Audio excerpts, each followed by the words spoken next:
የሌባ አይነ ደረቅ መልሶ ልብ አውልቅ ነው የሚባለው። የሌባ አይነ ደረቅ በልመና ራሳችሁን ደብቃችሁ የምትኖሩ አረብ ሀገር ላይ የሚሰሩ ሰዎች ምንም አይነት ህይወት የሌላቸው የሚመስላችሁ ሁልጊዜም የእናንተን ጎዶሎ እንደሞላላችሁ እንዲኖሩ የምትፈልጉ ሰዎች እጅግ በጣም ታሳፍራላችሁ በእውነት።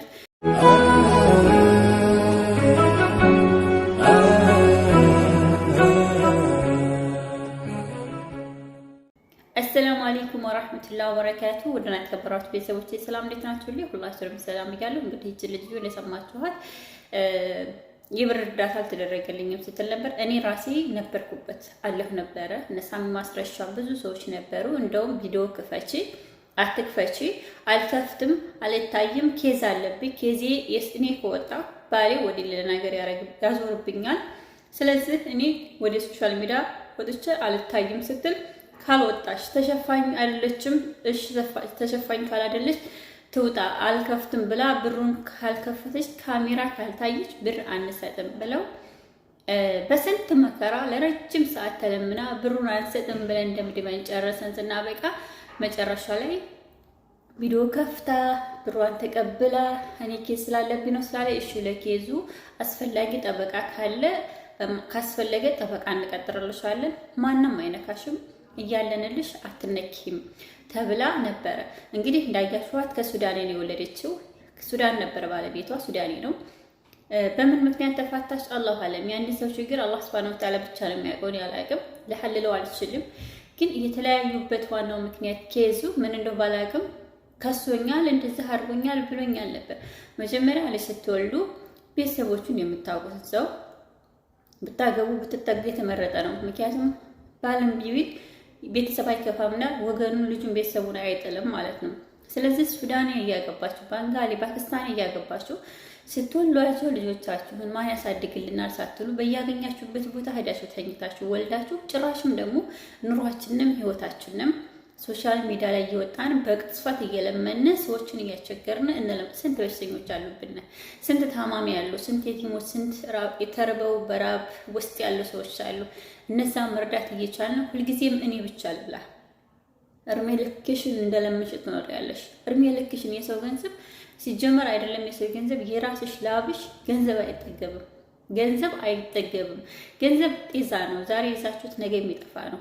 አያያዝ ካላወቅንበት ይህ ገንዘብ በምን ይተካል ብለን ካላሰብንበት በስተቀር ገንዘብ በጣም ባለጌ ነው እና የሰውን ገንዘብ አሽታችሁ የምትኖሩ ያለ ሰው ገንዘብ ህይወታችሁን የማትቀይሩ ሰርታችሁ መቀየር የማትፈልጉ ሀጃችሁ ላይ ሲያልቅባችሁ ሰዎችን የምትነክሱ ሲያደርጎላችሁ ሰዎችን የማታመሰግኑ መቼም ፈጣሪያችሁ ራሱ ሲጣችሁ አታመሰግኑ።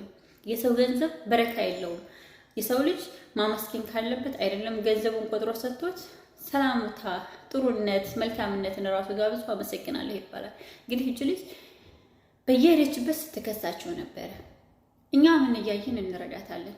እኛ ምን እየሰማን እንረዳታለን? ከአሁን በፊት ተመስክሮባታል ሀቅ የላትም ተብሎ ተጨርሶ ነበር። ዛሬ ደግሞ ሀቅ አለኝ ብላ መጣች። አልተሰጠሁም ብላ መጣች። ያው ተረታ ወጣች። ለምንም አያስፈልግም። የሰው ገንዘብ ለምንም አያስፈልግም። ቸግሯችሁ ልትረዱ ትችላላችሁ። ግን ሁልጊዜ ችግረኛ እኮ ነው። አሟችሁ በሽታው አለቃችሁ ካለ ከፈጣሪ የተሰጣችሁት ነገር ነውና እንኳን አይደለም ሰው እናንተ ራሱ ተሰልችታላችሁ። ስንት በሽተኛ እያለ ስንት ድሃ መረዳት እያለበት ሁልጊዜም አንድ ሴት የራሷን ህይወት የኖረች ቤተሰብን ለማሳደግ ወይንም ቤተሰብን ለመርዳት እርዳታ ወጥቶ ተለምኖ አይደለም። ልጆቻቸውን ተታሳድጉ ዋጋ ክፈሉላቸው። ዋጋ ክፍላቸው አሳድጓቸው። ነገም የሚረዷቸው እነሱ ናቸውና ግን በያገኛችሁበት ሄዳችሁ ወላችሁ መታችሁ ደግሞ ደሃው ማህበረሰብ ካላሳደገልኝ የመዳም ቅመም ሸቀላ መውለዷን ሁሉ ነገሯን ህይወቷን ተታ እናንተን ህይወት መኖር የለባትም። አንቺ ወዶስ ጣፍጦች ተመችቶሽ ነው የወለድሻቸው። 3 ልጆች ስትወልጂ ኑሮ ተመችቶሽ ኑሮ ህይወት ቀጥሎልሽ ነበር። ደስ ብሎሽ ሞቅ ብሎሽ ነበር የወለድሻቸውና ሁልጊዜም እርዱኝ፣ ኬዝ አለብኝ፣ ችግር አለብኝ። እሺ ተበድረሽም ሰርተሽም ቢሆን ክፈያ። ተበደራችሁ እንደ አይነት ችግር ከደረሰባችሁ ተበደራችሁ ተቋቁማችሁ ክፈሉ። ከዛም በኋላ መጨረሻ ላይ ደግሞ እናንተ እየሰራችሁ ራሳችሁን ቀይሩ፣ ሰዎችንም ትረዳላችሁ። ሁልጊዜም የልመና ገንዘብ ለማኝ እንዳረገች ነው የሚቀረው። ሁልጊዜም የሰዎች እንደተከጀለች ነው የምትኖረው። በቃ መስራትን ልመዱ፣ ሰርታችሁ መቀየርን ልመዱ፣ መያዝን ልመዱ።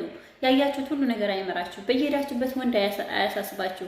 የሄደው ሁሉ ይሄድ። ቀሪ ነገራችሁ ግን እናንተ ጋር የሚቀረው የራሳችሁ ማንነትና የራሳችሁ ክብር ነው። ሁለተኛ ሰርቶ ማያዝ ትልቅነት ነው። ደረጃ ያስገኛል፣ ክብር ያስገኛል፣ መለወጥ ያስገኛል። ቆጥሮ መስጠት ይቻላል። ሁልጊዜም እጅ አይታይም የሰው እጅ። ስለዚህ ከመተኛትሽ በፊት ተወለዱ ልጆች ዛሬ አልሐምዱሊላህ ትልቅ ሰዎች ናቸው ልጆቿ። ኢብን እንኳን ብታቅፊያቸው ጊዜ እስከነካ ድረስ በደረትሽም በወገብሽም ማድረስ ስሪ። ሳውዲ አረቢያ እኮ ብዙ እህቶቻችን ልጆቻቸው ራቅፎ ነው የሚሰሩት። ሳውዲ አረቢያ እኮ 9 ወር ሲገባ ድረስ እኮ ነው የሚሸክለው። በሳውዲ አረቢያ አንድ ቀን ልጅን አሳድጉልኝ ወተት ግዙልኝ ብላ ሶሻል ሚዲያ ወጣች አታውቅም። ከኩዌት አንድ ሴት ልጅን ማሳደግበት ወይንም ደግሞ ጥሎኝ ሄደ ብላ ያለቀሰች ሴት አታውቅም። ዱባይ ናቸው እንዳለ። ፓኪስታኑን ባንጋሊውን ታጋፋላችሁ። መጨረሻ ላይ ደግሞ ችግር ሲመጣባችሁ ከኛ መጀመሪያ እኔ ወደዚህ ሀገር ስመጣ ከዚህ ሀገር ስደርስ የመጣሁበት ማንነት አለኝ። አባቴን ማን ፈልጌ ምን ላረግለት እንደመጣሁ አውቃለሁ። አባቴ እንዴት አድርጎ እኔን እንደላከኝ አውቃለሁ። ነገ እኔም ልጅ በዚህ መልኩ እንዳደግ አልፈልግም። እንደኔ ትምህርቱን አቋርጦ የትም እንደሄድ አልፈልግም። ለመውለድ ስትፈልጉ ልጆችን አስተምራለሁ ወይ እናትነት ኃላፊነት እቀበላለሁ ወይ ብላችሁ ሰው ይሄ ተኝቶ የሰው ስሜት መቀበል ምንም አይደለም። እና አባካችሁ የመዳም ቀበሞች በላተኛው በጣም በዝቷል። የእናንተን እጅ የሚመለከት በጣም በዝቷል። ሞኝ አትሆኑ። የምትሰጡትን አካል ወቁ። ሁለተኛ መርዳት ካለባችሁ ሀቅ ያለባችሁና ሀቅ የሌለባችሁን ቦታ እየላያችሁ ወርዱ። እኔ ያሳደጉኝ ጎረቤቶች ይኖራሉ። አቅፋ ያሳደጉኝ የኔ ሰላም በነበረበት የጎረቤት ልጅ እንደ ልጅ በሚታይበት አቅፋ ያሳደጉኝ እንደ እናት እንደ ቤተሰብ ያሳደጉኝ እነሱ መጀመሪያ መርዳት አለብኝ። በጎረቤት የተራበ የተጠማ ካለ እነዛን ሰው መጠየቅ አለብኝ። በጎረቤት የተዘጋ ደጃፍ ካለ የዛን ቤት ማንኳኳት አለብኝ። ባካችሁ ገንዘባችሁ የሞኝ ገንዘብ አይሆን። ጉልበታችሁ የሞኝ ጉልበት አይሆን። ጉልበታችሁ ደክሞ መጨረሻ የእናንተ ዕጣ ፈንታ ምንድን ነው? የኔ የምትሉት ነገር ይኖራችሁ። የኔ የምትይው ገንዘብ ይኖርሽ። ሶሻል ሚዲያ ላይ መታ ጠግባ ላለቀሰችው ሁሉ ብርሽን አውጥተሽ እየሰጠሽ ሲረዱ አልቅሰው ይረዳሉ። ከተረዱ በኋላ ደግሞ ስትረግጥሽ ነው የምታገኛት። አትስጭ። ብርሽን ላገኘች ሁሉ መስጠትን እወዳለሁ። ስጪ። ግን የሚሰጠውን አካል ላይ እናቶች፣ አዛውንቶች፣ የቲሞች አሉ። አንድ እንደሃ ለመርዳት መጀመሪያ ድህነትን ምን እንደው ማወቅ አለብን። አንድን በሽተኛ ለማስታመም በሽታ ምን እንደው ማወቅ አለብን። ስንረዳ ደግሞ አላህ ምንድነው ለኛ የሚሰጠን ብለን ማወቅ አለብን። ላገኘነው ሁሉ ብራችንና አፍሰን ሰተን ግን ማልቀስ የለብንም። መረገም የለብንም። በወበራችንን መጠየቅ የለብንም። ብራችሁን ላባችሁን ያዙት። ከተረፈብሽ ብሩ ከተረፈሽ ያንገትሽ ወርቅስ ያስቀምጪው። ሲቸግርሽ ታነሺዋለሽ፣ ሲረብሽ ትበይዋለሽ።